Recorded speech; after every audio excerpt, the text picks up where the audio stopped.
दोस्तों, देवरिया मामले को जब से यादव वर्सेस ब्राह्मण किया गया है, उसके बाद से लगातार सोशल मीडिया पर यह देखने को मिल रहा है कि ब्राह्मण जाति के कुछ लोगों के द्वारा यादवों के प्रति नफरत भरे पोस्ट किए जा रहे हैं और यादवों के प्रति नफरत का भाव रखा जा रहा है। आप सभी लोग जानते हैं कि देवरिया में किस तरीके से प्रेम यादव और सत्य प्रकाश दुबे के परिवार के बीच में एक जमीन को लेकर विवाद हुआ था, जिसमें दोनों तरफ से लोगों की मौत हुई थी। लेकिन इस पूरे मामले के अंदर बीजेपी के नेताओं ने इसको जातीय रंग देने का काम किया और यादव वर्सेस ब्राह्मण करने की कोशिश की।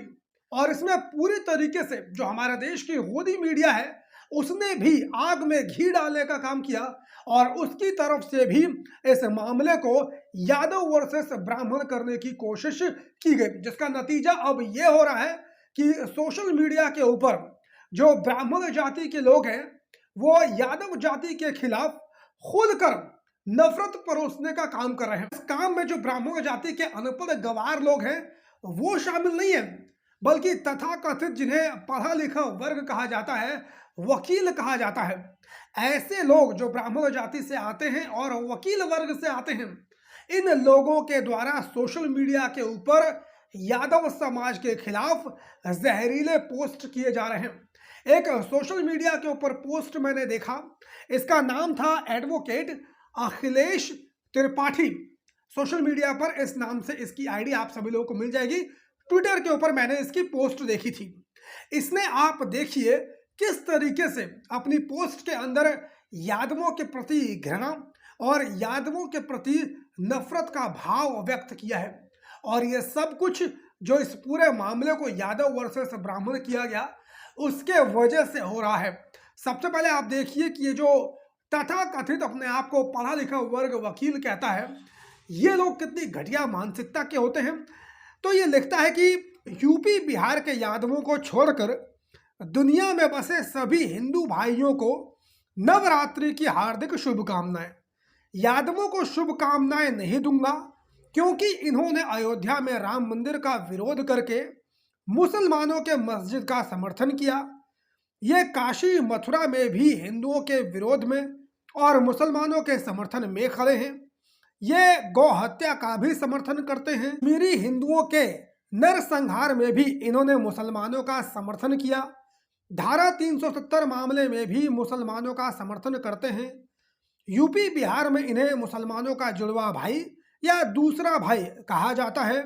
सनातन धर्म को पाखंड कहते हैं, इसीलिए मैं इन्हें हिंदू नहीं मानता। ये नवरात्रि के बधाई के पात्र नहीं है। इन आरक्षण चोरों को कोई बधाई नहीं देगा।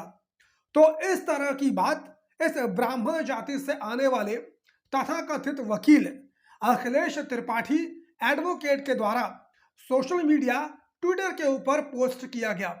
इस पोस्ट में आप लोग साफ साफ ये देख सकते हैं कि किस तरीके से इसके मन में यादव जाति के खिलाफ जहर भरा हुआ है, किस तरीके से ये यादव जाति से नफरत करता है। और दोस्तों, मैं आप लोगों को बता दूं कि ये कोई पहली बार नहीं है। यादव जाति के खिलाफ जो ब्राह्मण वर्ग है, इसकी नफरत मैं ये कहूंगा कि जो पौराणिक युग है, वहां से हमें देखने को मिलती है। क्यों मिलती है? क्योंकि यादव वर्ग ही एक ऐसा वर्ग रहा है जिसने कभी भी जो ये पुरोहित वर्ग होता है, ब्राह्मण वर्ग होता है, इसकी गुलामी को स्वीकार नहीं किया। यादव वर्ग ने कभी भी जो इनका पाखंड है, उसका समर्थन नहीं किया।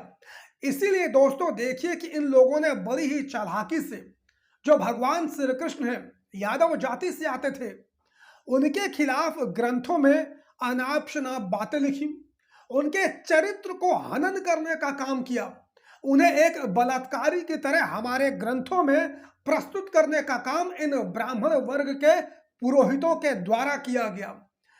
ऐसी ऐसी बातें भगवान श्री कृष्ण के बारे में कही गई, जिन्हें आप लोग सुनेंगे तो आपके कान में से खून निकल आएगा। और आज यही नतीजा है कि भगवान श्री कृष्ण के खिलाफ तमाम जाति के लोगों के द्वारा अपशब्द हमें सुनने को मिलता है।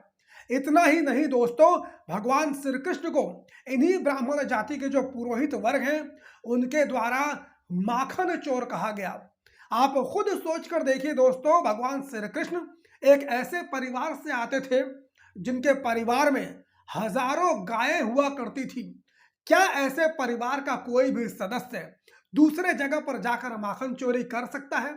सवाल ही पैदा नहीं होता। जब उसके घर में खुद इतना ज्यादा माखन होता था तो उस परिवार का कोई भी लड़का दूसरे घर में जाकर क्यों माखन चुराएगा?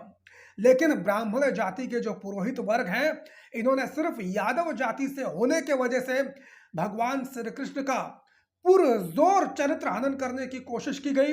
उनके खिलाफ जितनी अभद्र बातें हो सकती थी उतनी अभद्र बातें हमारे ग्रंथों में लिखने की कोशिश की गई।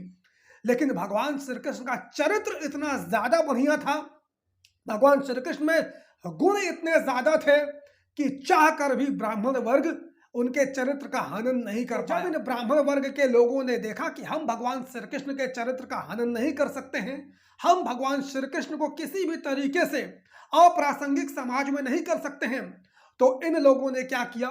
इन लोगों ने भगवान श्री कृष्ण की ही पूजा करना शुरू कर दिया और भगवान श्री कृष्ण के नाम पर अपना पेट पालने लगे, क्योंकि इनका काम ही था भीख मांगकर अपना पेट पालना, भगवान के नाम पर भीख मांगकर अपने बच्चों का पालन पोषण करना। तो इन लोगों ने भगवान श्री कृष्ण को उठाया और भगवान श्री कृष्ण के नाम पर ये लोग भीख मांगने लगे और अपने बच्चों का लालन पालन करने लगे। सिर्फ इतना ही नहीं दोस्तों, जो परशुराम का युद्ध हुआ था वो भी एक यदुवंशी क्षत्रिय राजा सहस्त्रबाहु कृतवीर अर्जुन से हुआ था। लेकिन इन लोगों ने सहस्त्रबाहु कृतवीर अर्जुन को एक विलन की तरह पेश किया। सहस्त्रबाहु कृतवीर अर्जुन स्वयं भगवान विष्णु के सुदर्शन चक्र के अवतार माने गए हैं और ये बात स्वयं नारद पुराण में ही लिखी गई है। तो कुछ जो ब्राह्मण वर्ग के पुरोहित थे, जो जातिवादी मानसिकता से ग्रसित थे, उन्होंने भरपूर प्रयास किया कि किसी भी तरीके से यादवों के इतिहास को खंडित विखंडित किया जाए, जो यादवों के महापुरुष हैं उनको अपमानित किया जाए। लेकिन चाहे पौराणिक युग रहा हो चाहे वर्तमान का युग रहा हो, ये लोग यादवों का ना पहले कभी कुछ बिगाड़ पाए थे ना अब कुछ बिगाड़ पाएंगे। जहां तक रही नवरात्रि की बधाई देने की बात, तो हमारे ही कुल में गायत्री माता का जन्म हुआ, हमारे ही कुल में मां विंध्यवासिनी का जन्म हुआ, तो हमें इन पाखंडियों के बधाई की भी कोई आवश्यकता नहीं है। अगर इन ब्राह्मण जाति से आने वाले लोगों को यादव जाति से इतनी ही ज्यादा दिक्कत है, तो मैं एक चुनौती देता हूं इन तमाम जितने भी ब्राह्मण जाति के लोग हैं, पंडित पुरोहित हैं, इनसे कहना चाहता हूं कि जितने भगवान श्री कृष्ण के मंदिर हैं उन सबको तुम लोग तत्काल प्रभाव से खाली करो और ये यादवों को दे दें, क्योंकि हमारे ही कुल के जो भगवान हैं उन्हीं के नाम पर ये लोग पूजा पाठ करके अपना पेट पालने का काम करते हैं और जिनके नाम पर ये लोग पेट पालते हैं उन्हीं को ये लोग आंखें दिखाने का काम करते हैं। भगवान श्री कृष्ण की कथा सुनाकर लोगों से चंदा वसूलते हैं और उन्हीं के जाति के प्रति इस तरह का नफरत का भाव रखते हैं। आप लोग इस अखिलेश त्रिपाठी एडवोकेट के बारे में दो अच्छे शब्द क्या कहना चाहते हैं? कमेंट करके अपनी राय जरूर दीजिए। चैनल पर नए हो तो चैनल को सब्सक्राइब कर लीजिए। फेसबुक, ट्विटर, इंस्टाग्राम, यहाँ पर मेरी आईडी आप सभी लोग को मिल जाएगी, वहां पर भी आप लोग मुझे फॉलो कर सकते हैं। बाकी मुलाकात करता हूँ किसी और वीडियो में, तब तक के लिए बहुत बहुत धन्यवाद। जय हिंद।